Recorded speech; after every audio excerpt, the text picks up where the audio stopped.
गरीब भाई की अमीर बहन। किशोर और पिद्दी दो भाई बहन थे। पिद्दी बहुत खर्चीले स्वभाव की थी।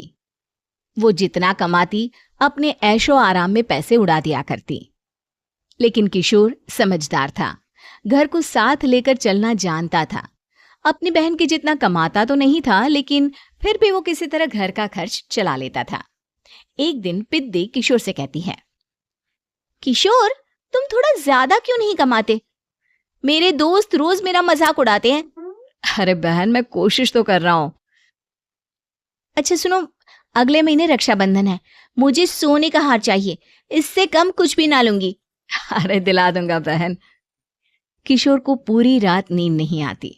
उसके दिमाग में बस ये चल रहा था कि उसकी माली हालत इतनी बिगड़ चुकी है, अब वो सोने का हार कहां से लाएगा। अगले दिन किशोर सुबह सुबह घर से ये बोलकर निकल गया कि पिद्दी, मैं गांव से बाहर जा रहा हूं, कुछ दिन घर नहीं आऊंगा। किशोर ने अपने काम के साथ साथ फेरी में कपड़े बेचने भी शुरू कर दिए, जिससे वो ज्यादा से ज्यादा पैसे कमा सके। रात में वो एक बिल्डिंग की चौकीदारी भी करने लगा। अपने काम से थोड़ा बहुत समय निकालकर बस कुछ घंटे की नींद ले पाता था। और कब वो कुछ दिन एक महीने में बदल गए और रक्षाबंधन भी आ गया, पता ही नहीं चला। लेकिन किशोर अभी तक घर वापस नहीं लौटा। जहां वो काम करता था, पिद्दी के नाम का गुल्लक रखा हुआ था। किशोर ने उस गुल्लक को फोड़ा और सारे पैसे इकट्ठा करके एक सोने का हार खरीद लिया। घर में पिद्दी किशोर का इंतजार कर रही थी। तभी किशोर आता है। कहाँ चले गए थे? 4 दिन का कहा था और 1 महीने से पता नहीं कहाँ गायब हो गए थे। मैंने बस एक हार मांगा था और तुमने तो घर ही छोड़ दिया। अरे मुझे थोड़ा काम मिल गया था। कुछ नहीं, सब समझती हूँ, बहाने थे तुम्हारे। अपनी बहन के लिए इतना भी नहीं कर सकते, कैसे भाई हो? चलो यहाँ बैठो, राखी बांधती हूँ। पिद्दी ने किशोर को राखी बांधी। वैसे ही किशोर ने अपनी बहन के हाथ में सोने का हार रख दिया। उसकी खुशी का कोई ठिकाना नहीं था। वो मिठाई खिलाए बिना ही नेकलेस लेकर चली गई और शीशे के सामने अपने गले में हार रखकर देखने लगी। किशोर ने लड्डू उठाया और खुद ही खा लिया। ऐसे कई साल गुजर गए। एक दिन पिद्दी की नौकरी छूट गई। अब वो पूरी तरह किशोर पर डिपेंड हो गई थी। आए दिन किशोर को अपने महंगे महंगे शौक गिनाकर उससे पैसे मांगा करती थी। किशोर, कुछ पैसे देना, मुझे पार्लर जाना है। किशोर बिना कुछ बोले उसे पैसे दे देता। ये क्या, 500? अरे इतने में तो मुझे पार्लर में एंट्री मिलेगी बस। अच्छा, देता हूं ना ज्यादा। अरे कैसे भाई हो, अपनी बहन के लिए इतना भी नहीं कर सकते। किशोर ने जेब से 2000 का नोट निकाला और उसे दे दिया। किशोर गरीबी में रह लेता था, लेकिन अपनी बहन को कभी कोई कमी नहीं होने देता था। बेटा, पिद्दी तुम्हारी बहन है, उसे कभी किसी चीज की कमी मत होने देना और उसका ध्यान रखना, क्योंकि भाई का फर्ज होता है अपनी बहन का ध्यान रखना। किशोर ने मां की कही ये बात हमेशा के लिए याद कर ली थी। शायद मां की इसी बात की वजह से किशोर पिद्दी की हर जिद पूरी करता चला आ रहा था। किशोर, आज मैं अपने दोस्तों के साथ पार्टी करने जा रही हूं, मुझे कुछ पैसे दो ना। किशोर पिद्दी को समझाता है, लेकिन पिद्दी नाराज होकर चली गई और अपने कमरे में सुबक सुबक कर रोने लगी। किशोर अपनी जेब से कुछ पैसे निकालता है और पिद्दी को दे देता है।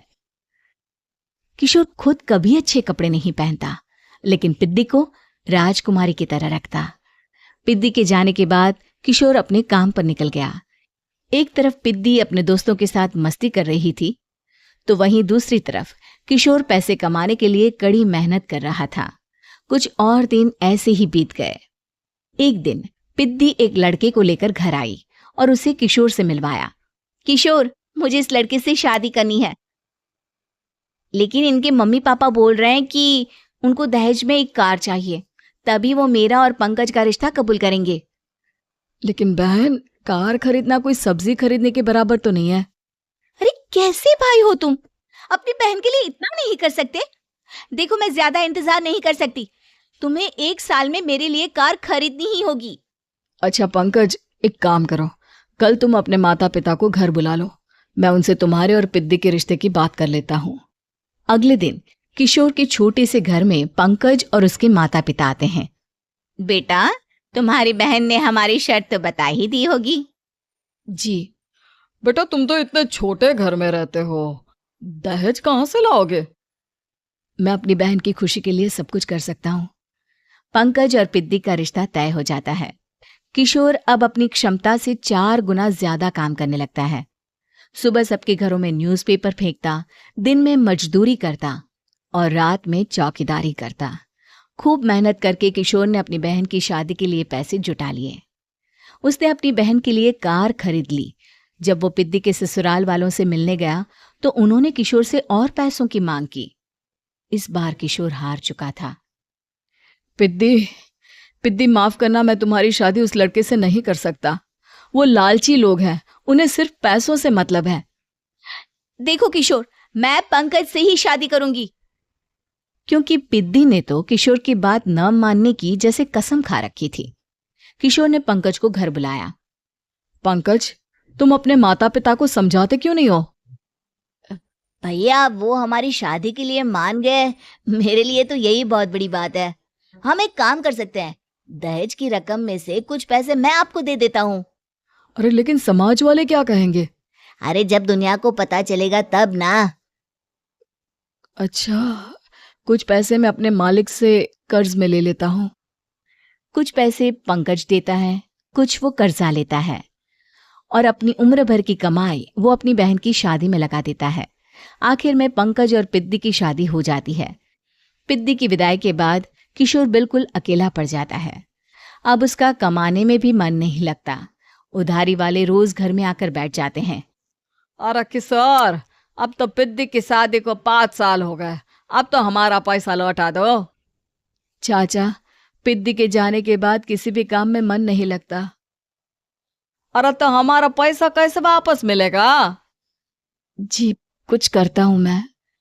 किशोर के ऊपर बहुत सा कर्जा चढ़ गया था, इसलिए उसने तय किया कि वो ये घर बेचकर सबके पैसे लौटा देगा।